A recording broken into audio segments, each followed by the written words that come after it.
Bismillahirrahmanirrahim. Assalamualaikum warahmatullahi wabarakatuh. Alhamdulillahi rabbil alamin. Alhamdulillahilladzi hadana li hadza wa ma kunna linahtadiya laula an hadanallah. Allahumma shalli ala Muhammad wa ala alihi wa ashabihi ajma'in. Amma ba'du.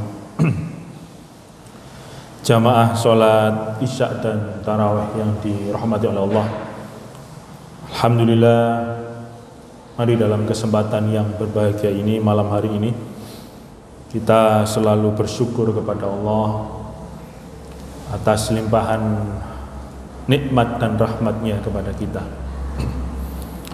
Karena ini kita sudah berada di sisa waktu penghujung Ramadan, jamaah sekalian. Ini kalau kita tidak bersyukur kepada Allah, ya kita tidak akan sampai di penghujung bulan Ramadan ini. Ini membuktikan Allah masih sayang kepada kita dan masih juga ridho memberikan rahmatnya kepada kita. Karena hanya beberapa hari lagi ini kita sudah memasuki hari kemenangan, maka dengan itu kita sudah pergi meninggalkan bulan suci Ramadan. Salawat dan salam mudah-mudahan tetap dilimpahkan kepada junjungan Nabi besar kita, baginda Rasulullah Muhammad sallallahu alaihi wasallam. Jamaah sekalian yang dirahmati oleh Allah, berkenaan dengan apa yang kami sampaikan di awal tadi, ini harus kita cermati secara seksama bahwa di penghujung bulan suci Ramadan itu, terutama nanti ketika kita sudah masuk di dalam Syawal, bulan Syawal, ya, maka ada kewajiban lain selain puasa yang harus kita tunaikan. Jadi ini sebagai pengingat bagi diri kami dan juga khususnya kita semua, bahwa dalam menyambut nanti datangnya hari kemenangan, kita ini diwajibkan untuk berzakat. Nah, ini kan sudah sering kita dengar, cuma kita harus buktikan nanti di malam takbiran itu, sebelum nanti kita masuk mendatangi tempat sholat, kita tunaikan zakat fitrah itu. Karena itu adalah kewajiban setiap individu. Ya, sekali lagi itu kewajiban setiap individu kita, jemaah sekalian. Yang menjadi kepala keluarga maka juga wajib untuk mengingatkan anggota keluarganya dan seluruhnya. Karena ini juga menjadi kewajiban kita selain puasa, dan masuk dalam istilahnya itu pondasi tegaknya syiar Islam itu, ya zakat itu juga, jamaah sekalian. Karena kita juga sudah mendengar dan sering membaca hadis Nabi yang berkaitan dengan bunyal Islamu ala khamsin. Bunya itu berarti ada yang sesuatu dibangun di situ, ada sesuatu yang didirikan, yaitu Islam ditegakkan atas 5 hal. Salah satunya syahadat, sholat, zakat, puasa, dan haji.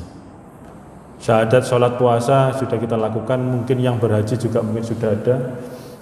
Nah, ini zakat, kesempatan kita, jamaah sekalian. Maka sesuatu yang sering kita dengar ini bukanlah sesuatu yang remeh, karena betul-betul hukumnya wajib. Kayak kita berpuasa itu juga hukumnya wajib. Disitulah letaknya syiar Islam. Kenapa kita katakan letaknya syiar Islam di situ, jamaah sekalian dirahmati Allah? Karena dengan kita berzakat, maka saudara-saudara kita itu juga ikut merasakan dari kebahagiaan, ya, di hari yang fitri itu.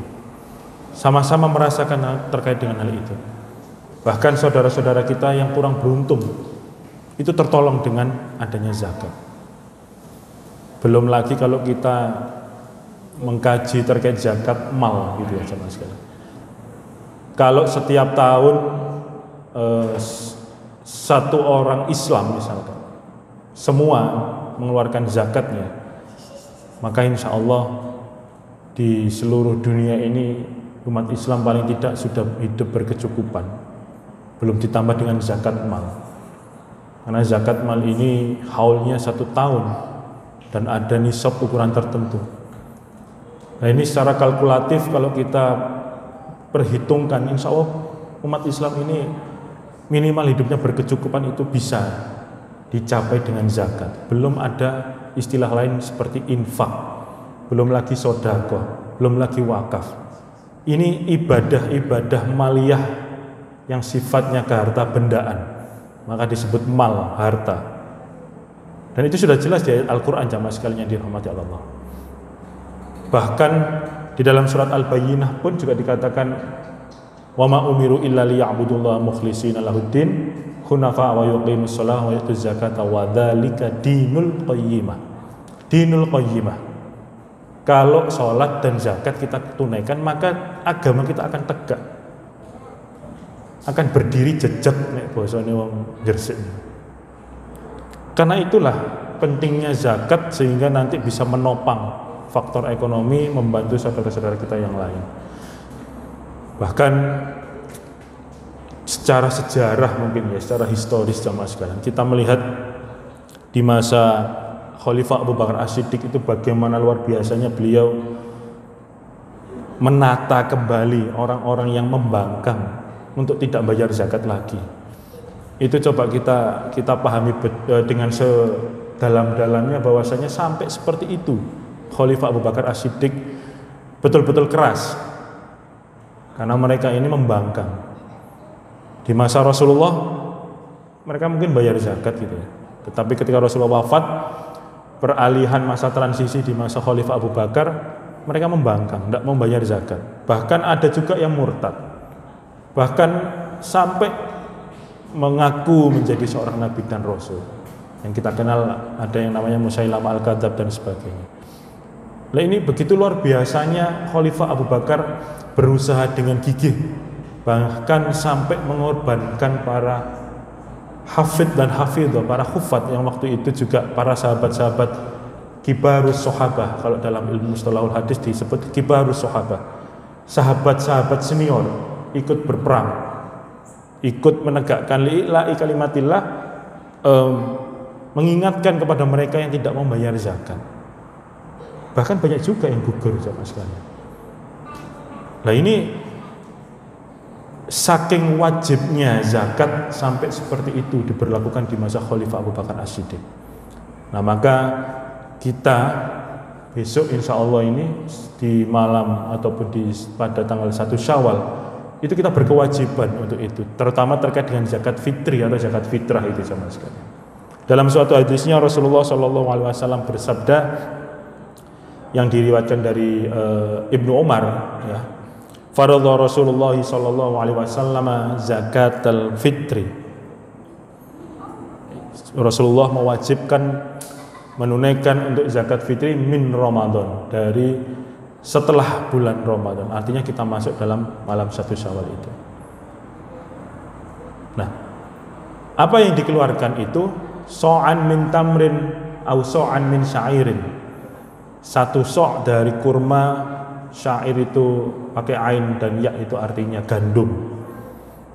Dan di hadis lain diriwayatkan ada so'an min zabibin, dari kismis. Kalau orang Arab suka kismis itu akhirnya dikeluarkan kismis itu. Au so'an min apa itu, saya lupa satunya.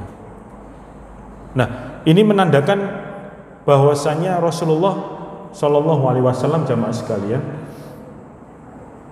kalau pada waktu itu bangsa Arab itu lebih pokok ya daripada kebutuhan waktu itu adalah kurma, maka itu yang mereka keluarkan. 1 sok itu paling tidak ukuran takaran kita sekarang itu adalah 2,5 kilogram dari kebutuhan pokok kita, misalkan beras. Nah, itu patut kita keluarkan sama sekalian. Karena ini sudah dikatakan Rasulullah, faradha Rasulullah SAW zakatal fitri min Ramadan. Bahkan Rasul mengatakan di hadis selanjutnya itu alal abdi wal hurri, diwajibkan bagi seorang hamba sahaya, bahkan budak itu wajib mengeluarkan zakat. Bahkan budak hamba saya dikatakan al abdi wal hurri, dan orang yang merdeka. selain daripada budak hamba sahaya. Wadzakari wal untha, dan laki-laki perempuan, wassogiri wal kabiri, dan anak-anak kecil bahkan itu terkena kewajiban untuk berzakat. Wal kabir, dan juga orang-orang tua, minal muslimin, dari orang-orang atau dari umat Islam. Yang itu amara bihi antu addiya qabla khurujin nasi ila shalah, yang ditunaikan sebelum kita ini berangkat untuk menunaikan sholat Id.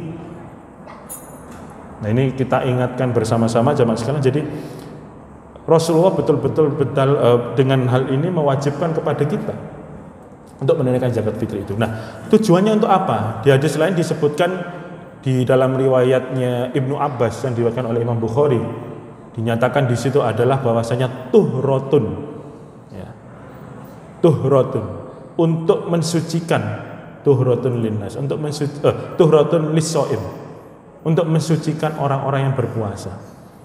Jadi rangkaian kita beribadah jamaah sekalian dalam bulan suci Ramadan sampai nanti Syawal itu akan sempurna nanti kalau kita juga tunaikan zakat fitri itu.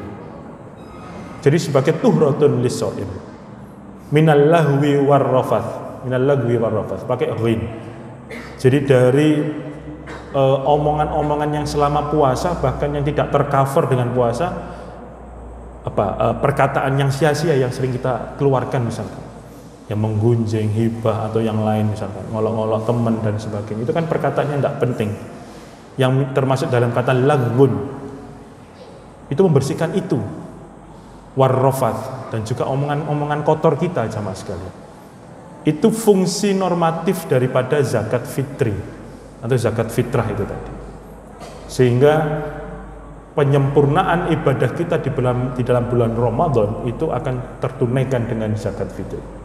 Dan fungsi secara fungsional yang lain, secara sosial adalah sebagai tu'matan lil masakin, sebagai to'am, sebagai makanan bagi orang-orang miskin. Karena sejatinya kita memberikan zakat itu hakikatnya adalah bagaimana kita bisa saling berbagi, meskipun hanya dengan 2,5 kilogram beras. Itu sangat berharga bagi mereka jamaah sekalian yang dirahmati Allah. Maka dari itu, kenapa sampai zakat ini disebut sebagai ibadah maliyah? Karena langsung kita tunaikan dengan harta benda kita. Syahadat itu kan gratis ya, rukun Islam. Tidak ada syahadat bayar.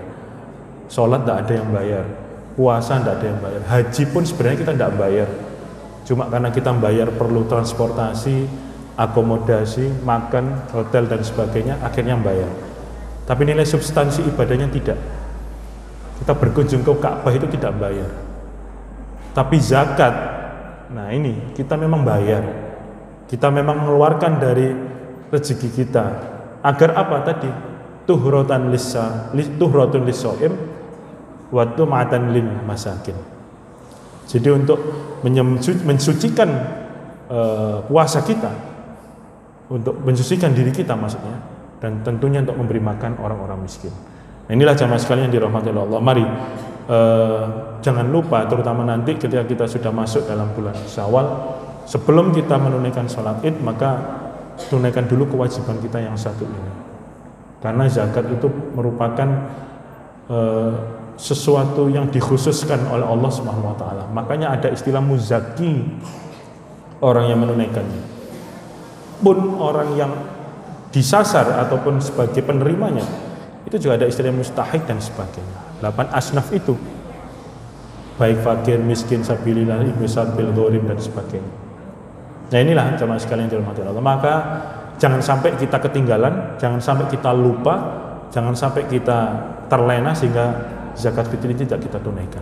Karena dalam hal ini menyempurnakan dari rukun Islam kita. Sehingga mudah-mudahan dalam kesempatan yang berbahagia ini kita masih bisa menyisihkan untuk menunaikan zakat fitri nantinya di malam daripada malam hari kemenangan itu. Demikian apa yang dapat kami sampaikan. Mudah-mudahan kita diberi kemudahan oleh Allah untuk menyisihkan rezeki kita, terutama untuk dalam hal berzakat itu tadi. Barakallah, billahi taufik wal hidayah. Assalamualaikum warahmatullahi wabarakatuh.